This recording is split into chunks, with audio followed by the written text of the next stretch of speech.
Hello, I'm Amartya. I teach economics and philosophy at Harvard University. I had the misfortune, though rather educational, opportunity of having cancer many years ago when I was 18. It was an oral cancer on the hard palate. I gathered from the medical papers at that time that I was thought to have a 15% chance of living up to 5 years. So since that was 65 years ago, I'm reasonably comfortable about it by now, at the age of 83. But it was quite a trying experience, even though it not only generated a successful outcome in curing me of a cancer which killed so many people, especially in my part of the world, but also making me deeply interested both in the science of the disease as well as what we can do in order to make the hold of the disease far less gripping than it is at this time. When I reflect on my experience, I think probably the most difficult time that I had was before the diagnosis. I had something in my mouth that didn't look to me right, but I had great difficulty in persuading my general doctor to take any interest in it. And I had to go, I went to 3 different hospitals in trying to get some kind of a diagnosis. Eventually, happily, there had been a newly set up cancer hospital in Calcutta, where I was then. It was set up only a few years earlier. I'm talking about 1952, when I went there, and I insisted, I knew somebody there, and I insisted that he should do a biopsy, because I had persuaded myself by reading books that I had succeeded in getting from another person staying in the same hostel in YMCA, who was a medical student. I had looked at some books, and I was getting pretty convinced that I had cancer, and possibly squamous cell carcinoma, which actually proved to be the case.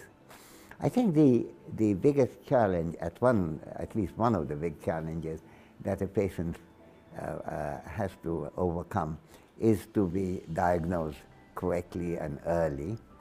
Then there is a question of seeking treatment and going to the right place, because there's so much mythology about cancer, and yet there's so much knowledge and so much science and so much effective engineering on that too.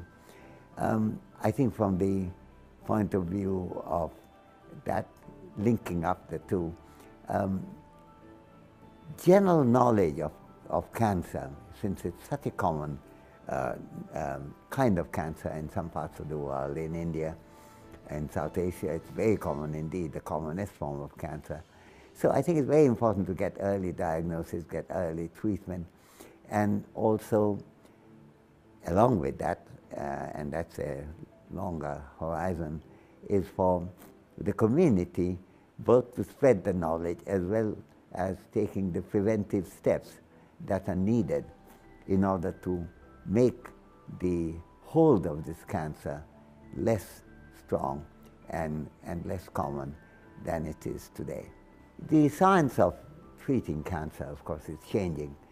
When I had my treatment in 1952, what I had was a radium mold, which was held in a lead case, which I had to put in my mouth and hold still for 8 hours a day.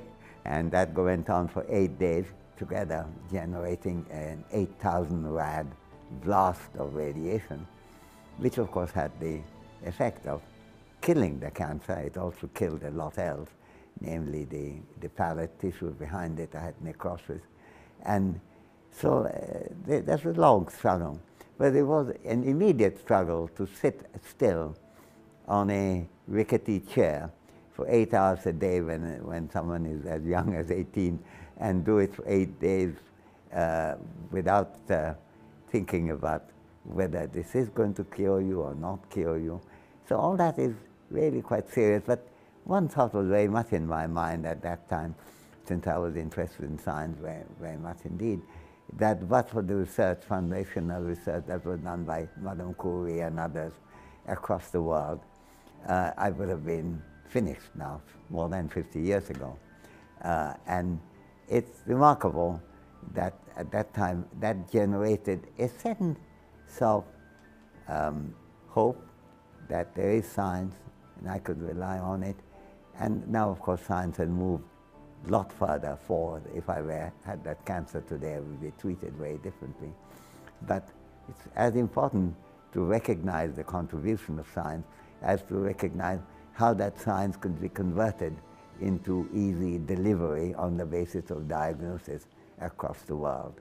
And this is really one of the thoughts that did occupy me even when I was worrying about my own life.